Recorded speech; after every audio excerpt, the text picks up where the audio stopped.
Hello students, मेरा नाम है राफिक काजी। मैं अपने YouTube channel mathematics in easy way पर आपका हार्दिक स्वागत करता हूं। देखिए स्टूडेंट्स, हमारा क्लास 10 का मैथ चल रहा था। चैप्टर 1 में पढ़ रहे थे। चैप्टर 1 का जो नाम है वो है वास्तविक संख्याएं। इसकी 10 वीडियोस हो चुकी हैं। आज हमारी 11 वीडियो है। यदि आपने इससे पहले वाली वीडियोस नहीं देखी हैं तो उनका लिंक डिस्क्रिप्शन में है, आप वहां से जाकर देख सकते हैं। तो देखिए, इससे पहले वाली वीडियो में हमने क्वेश्चन किया था एक्सरसाइज 1.1 स्टार्ट भी की थी हमने इससे पहले वाली वीडियो में। उसका हमने एक क्वेश्चन तो कर लिया था। आज हम करेंगे उसका सेकंड क्वेश्चन।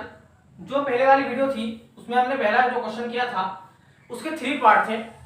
उसमें से मैंने 2 पार्ट तो आपको बोर्ड पर करा दिए थे, लेकिन एक पार्ट आपको मैंने करने के लिए भी दिया था। आई होप कि आपने कर लिया होगा। अब देखिए, क्वेश्चन नंबर सेकंड में क्या कहा गया है, दर्शाइए कि, दर्शाने का मतलब है हमें सिद्ध करना है, दर्शाइए कि कोई भी धनात्मक विषम पूर्णांक। देखिए, जो इस तरह के क्वेश्चन है ये हम अब से पहले भी कर चुके हैं। कोई भी धनात्मक विषम पूर्णांक, धनात्मक का मतलब क्या होता है प्लस, विषम का मतलब जो संख्या 2 से भाग ना हो सके, और पूर्णांक का मतलब आप जानते हैं। यदि आप पूर्णांक नहीं जानते तो इससे पहले वाली वीडियो जाकर देखिए, उसमें मैंने सब कुछ आपको क्लियर कराया था कि पूर्णांक क्या होता है। तो क्या कहा गया है कि कोई भी धनात्मक विषम पूर्णांक 6q + 1 या 6q + 3 या 6q + 5 के रूप का होता है, जहां q कोई पूर्णांक है। देखो, यदि मैं इसकी बात करूं कि 6q + 1 या 6q + 3 या 6q + 5, कोई भी धनात्मक विषम पूर्णांक जो होगा वो केवल इन 3 रूपों का नहीं होगा कि 6q + 1, 6q + 3 या 6q + 5। वो हो सकता है कि 6q + 7 के रूप का भी हो सकता है, 6q + 9 के रूप का भी हो सकता है, 6q + 11 के रूप का भी हो सकता है, 6q + 13 के रूप का भी हो सकता है। यानी कि 6q के बाद विषम संख्या यदि जुड़ी हुई है, देखो 6q में क्या जोड़ा इन्होंने, विषम संख्या। यहाँ पे 6q में विषम संख्या जोड़ा, यहाँ भी 6q में कौन सी संख्या जोड़ी, विषम संख्या। आप और भी विषम संख्या जोड़ सकते हैं, 7, 9, 11, 13, 15, 17, इस तरह से। तो वो सब क्या होंगे, धनात्मक विषम पूर्णांक। सबसे पहले इस बात को, ये जो सिद्ध किया है हमने, इस बात को आप आसान भाषा में पहले इस तरह समझ लीजिए। q का मतलब क्या होता है, माइनस वाले भी प्लस वाले भी, लेकिन उसने क्या कहा है कि धनात्मक धनात्मक लेने हैं, तो हम धनात्मक पूर्णांक ले लेंगे 1, 2, 3 एंड सो ऑन। ये धनात्मक पूर्णांक हो गए। यदि को अगर ऋणात्मक पूर्णांक भी लेने हैं तो -1, -2, -3, -4 भी ले लेते और 0 भी ले लेते। 0 मैंने आपको बताया था ना धनात्मक होती है ना ऋणात्मक, 0 एक आदर्श संख्या होती है। ठीक है, अब देखो क्या कहा गया है कि कोई भी धनात्मक विषम पूर्णांक 6q + 1 के रूप का होता है। इस बात को हम चेक करेंगे, भाई इस रूप क्या होता है। देखो, q के स्थान पर 1 रख लो, 2 रख लो, या 3, 4, 5, 6, 7, आपकी मर्जी, आप कुछ भी रख सकते हैं। हम सबसे पहले 2 रख के देखते हैं q के स्थान पर। इन दोनों के बीच में गुणा का चिन्ह है, 6 और q के बीच में, आप पहले से जानते हैं। 6 × 2, मैंने q के स्थान पर 2 रखा, +1। अब इनको हम इन दोनों की गुणा करेंगे, 6 दूनी 12, +1, 12 और 1 13। आप मुझे बताइए 13 क्या है, विषम है, सम है, विषम है। तो हम कह सकते हैं कि कोई भी धनात्मक विषम पूर्णांक, ये धनात्मक भी है, विषम भी है और पूर्णांक भी है। आप मुझे बताइए 13 पूर्णांक है या नहीं है। भाई इसमें आगे आएगा 3, 4, 5, 6, 7, 8, 9, 10, 11, 12, 13। 13 क्या है, धनात्मक तो है, विषम भी है और पूर्णांक भी है। यहाँ आएगा पूर्णांक, तो ये बात सिद्ध हो गई। कोई भी धनात्मक पूर्णांक 6q + 1, कोई भी धनात्मक विषम पूर्णांक 6q + 1 या 6q + 3 के रूप का होता है, या 6q + 5 के रूप का होता है। देखो, चाहे यहाँ आप 3 ले लो, जब भी वही बात आएगी। आपने q के स्थान पर 2 रखा, आप चाहे तो ऐसा नहीं कि केवल 2 में ऐसी बात आ रही है, आप चाहे 3, 4 कुछ भी रख लीजिए। मैं चलो आप 3 रख के देख लेते हैं एक बार, तो कितना बनेगा, 6 × 18, और 18 में जब आप 1 जोड़ोगे तो कितना बन जाएगा, 19। 19 क्या है, धनात्मक भी है, विषम भी है और पूर्णांक भी है। तो 6q + 3 वाली बात भी सिद्ध हो गई। अब हमें क्या बात देखनी है कि 6q + 5,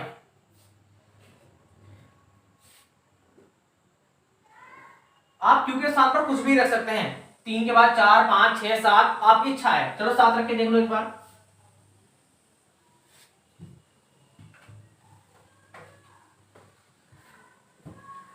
हमने क्या किया, q के स्थान पर 7 रखा, +1, 6q + 1 होगा यहां।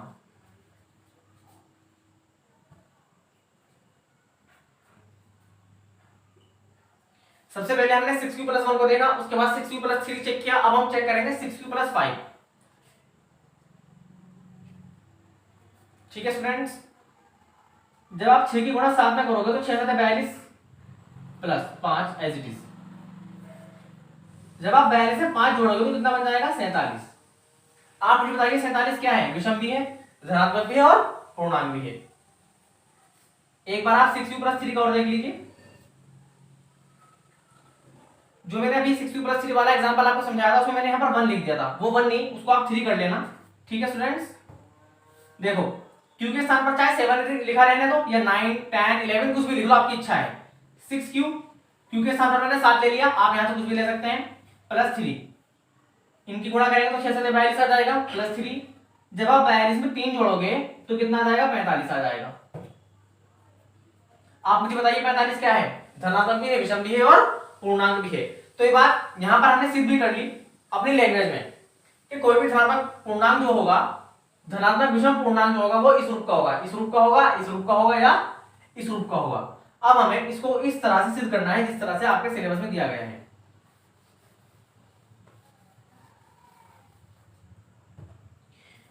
इस तरह के जितने भी क्वेश्चन होंगे सब के सब यूक्लिड विभाजन प्रमेय से ही होंगे। आपको याद रखनी है क्या है यूक्लिड विभाजन प्रमेय का, a बराबर bq प्लस r। यूक्लिड विभाजन प्रमेय का भी मैं इससे पहले वाली वीडियोस के अंदर समझा चुका हूं। ठीक है स्टूडेंट्स, तो देखिए इसका तरीका क्या है सिद्ध करने का। हम सबसे पहले मान लेंगे कोई धनात्मक पूर्णांक a है। देखो कोई भी धनात्मक पूर्णांक हमने a मान लिया, हमने क्या किया कि धनात्मक विषम पूर्णांक में हमने a माना, धनात्मक विषम पूर्णांक तो सिद्ध करना है। क्या सिद्ध करना है कि धनात्मक विषम पूर्णांक इस रूप का होता है, तो इसलिए हमने क्या किया, धनात्मक पूर्णांक को a मान लिया। आपके पास कोई भी ऐसा पूर्णांक है जो प्लस का है, हमने उसको a मान लिया। वैसे तो प्लस वाले पूर्णांक बहुत सारे होते हैं, +1, +2, +3, +4, +5 बहुत सारे हैं, इसलिए हमने एक जनरल मान लिया a। बहुत सारे ना मानकर हमने एक मान लिया, a मान लिया। ठीक है, उसके बाद q का गुणांक 6 है, यहाँ भी q का गुणांक 6 है, यहाँ भी q का गुणांक 6 ही होगा।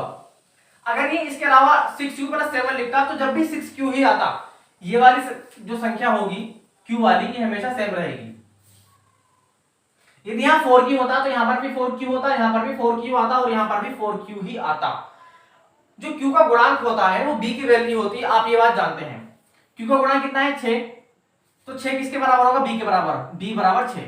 सबसे पहले मैंने कुछ नहीं किया, सबसे पहले लिखा माना कोई धनात्मक पूर्णांक a है, मान लिया, और क्या माना कि b बराबर 6। b बराबर 6 तो दिया हुआ है क्वेश्चन के अंदर।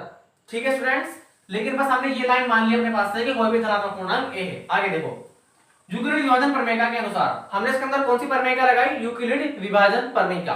क्या है यूक्लिड विभाजन प्रमेय का, a बराबर bq प्लस r। और जो यूक्लिड विभाजन प्रमेय का है ये भागफल से बनती है, आप इसको पहले से ही जानते हैं, ये मैं इससे पहले वाली वीडियोस में भी कई बार आपको समझा चुका हूं यूक्लिड विभाजन प्रमेय का। यदि यूक्लिड विभाजन प्रमेय का आपको डिटेल में समझना है तो इससे पहले वाली वीडियोस देखिए, मैंने सब कुछ डिटेल में समझाया था। तो a बराबर bq प्लस r, वेयर का मतलब है जहां, आप चाहे वेयर लिख लो या जहां लिख लो, जहां r का मान जो होता है, r का मान b से छोटा और r का मान 0 के बराबर भी हो सकता है। देखो नीचे डंडा लगा हुआ है तो इसका मतलब है r का मान 0 के बराबर हो सकता है, और इस चिन्ह का मुंह इधर खुला हुआ है तो इसका मतलब है कि r का मान 0 से बड़ा भी हो सकता है। r का मान 0 से बड़ा भी हो सकता है, r का मान 0 के बराबर भी हो सकता है, लेकिन r का मान b से बड़ा नहीं हो सकता, b से हमेशा छोटा होगा। लेकिन b का मान आप जानते हैं कितना है, 6, तो हम b के स्थान पर 6 लिख देंगे। क्यों, क्योंकि हमारे पास b का मान है। तो a बराबर b के स्थान पर 6 लिख दिया, तो a बराबर 6q प्लस r। और फिर वही लाइन, r का मान b से छोटा है और b के स्थान पर क्या आ गया, 6 आ गया, तो r का मान 6 से छोटा है, r का मान 0 के बराबर हो सकता है, r का मान 0 से बड़ा भी हो सकता है। तो ये जो आपको लाइन मिल गई, इस लाइन के थ्रू आप r के मान बहुत सारे निकाल सकते हैं। देखो कैसे, चूंकि इस चिन्ह का मतलब है चूंकि r का मान 6 से छोटा है, r का मान 0 से बड़ा है या 0 के बराबर हो सकता है, इसके अनुसार हम चलेंगे। तो देखो r का मान 0 के बराबर हो सकता है r का मान 0 के बराबर हो, तो हमने r का मान 0 ले लिया। लेकिन उसने कहा कि ऐसा नहीं कि r का मान 0 ही हो सकता है, एग्जैक्ट नहीं कहा, उसने कहा कि r का मान 0 से बड़ा भी हो सकता है। तो 0 से बड़ा कितना होगा, 1 हो सकता है r का मान, 0 से बड़ा r का मान 1 के स्थान पर 2 भी हो सकता है, या सिर्फ 3 हो सकता है, 0 से बड़ा 4 भी हो सकता है, 5 भी हो सकता है। आप कहेंगे 6 भी हो सकता है, बिल्कुल 6 भी हो सकता है, 7 भी हो सकता है, लेकिन 6 और 7 मैंने इसलिए नहीं लिया, उसने कहा है क्वेश्चन के अंदर कि r का मान 6 से छोटा है। 6 से छोटा है तो 5 बताइए 6 से छोटा है बड़ा है, 5 जो है वो 6 से छोटा है, यानी कि r का मान 6 से छोटा और 0 से बड़ा या 0 के बराबर, तो इसलिए मैंने 0 भी ले लिया। r का मान 0 के बराबर भी हो सकता है, 0 से बड़ा 1 2 3 4 5, और 6 से छोटा, तो 6 से छोटा कौन है, 5 है, 4 है, 3 है, 2 है, 1 है। ठीक है स्टूडेंट्स,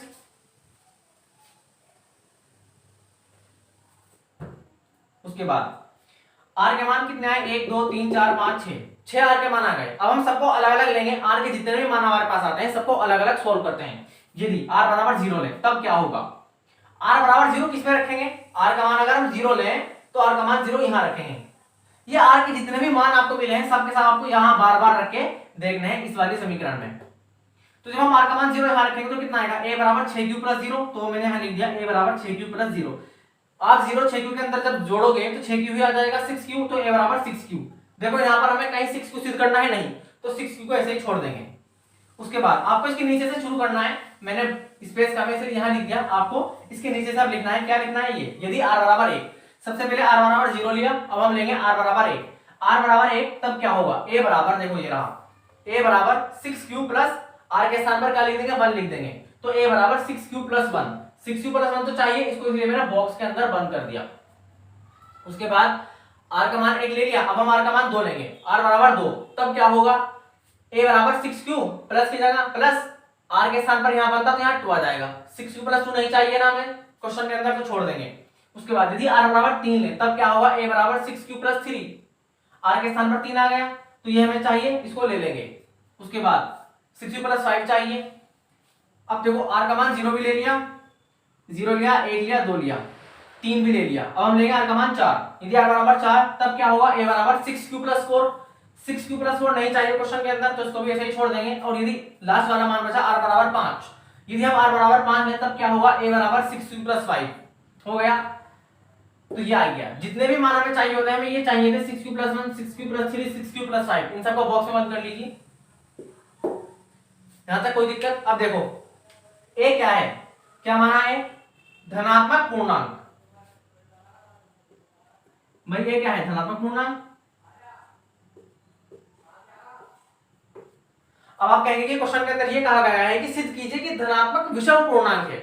देखो a का मान 6q प्लस 5 के बराबर आ गया, a का मान 6q प्लस 3 के बराबर भी आ गया, a का मान 6q प्लस 1 के बराबर भी आ गया। यदि आप q का मान यहाँ कुछ भी रख के देंगे 1 2 3 4 5, तो आपको जो पूर्णांक का मान यहाँ मिलेगा a बराबर जो भी आपको मिलेगा वो विषम होगा। इसलिए यहाँ हमने विषम नहीं माना था, हमें पता ही नहीं था कि देखो अगर हम यही मान लेते कि विषम माना धनात्मक विषम पूर्णांक है तो फिर ये सिद्ध कैसे होता। अगर मैं इस लाइन को यहाँ यूं लिख देता, माना कोई धनात्मक विषम पूर्णांक बराबर a, यहाँ विषम और लगा देता, तो फिर इसको सिद्ध करने की क्या जरूरत थी, बस डायरेक्ट हो गया था, फिर तो धनात्मक विषम पूर्णांक बराबर a।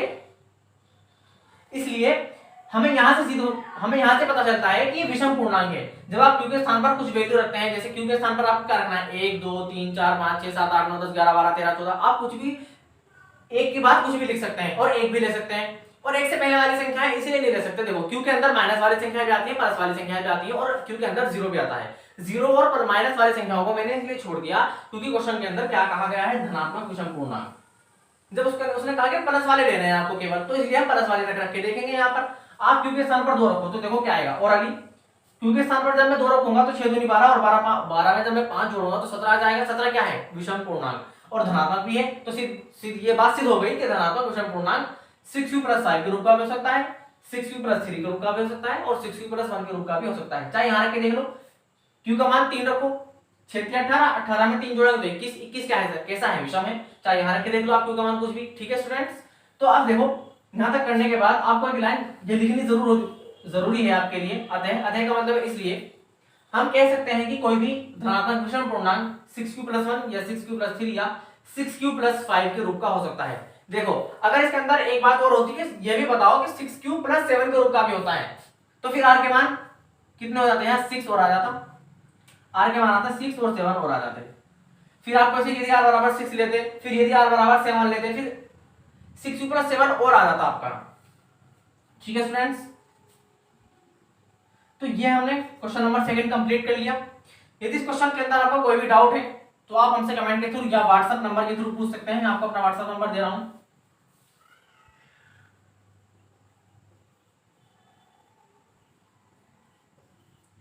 ये मेरा व्हाट्सएप नंबर है। आप इस नंबर पर व्हाट्सएप करके अपना कोई भी क्वेश्चन सोल्व करा सकते हैं या फिर कमेंट में आप मुझसे पूछ सकते हैं यदि इस क्वेश्चन के अंदर आपको कोई भी डाउट है।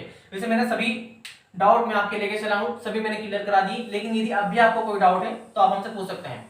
ठीक है स्टूडेंट्स, आज हमारा डे 11 था, तो हम आपसे मिलेंगे डे 12 में।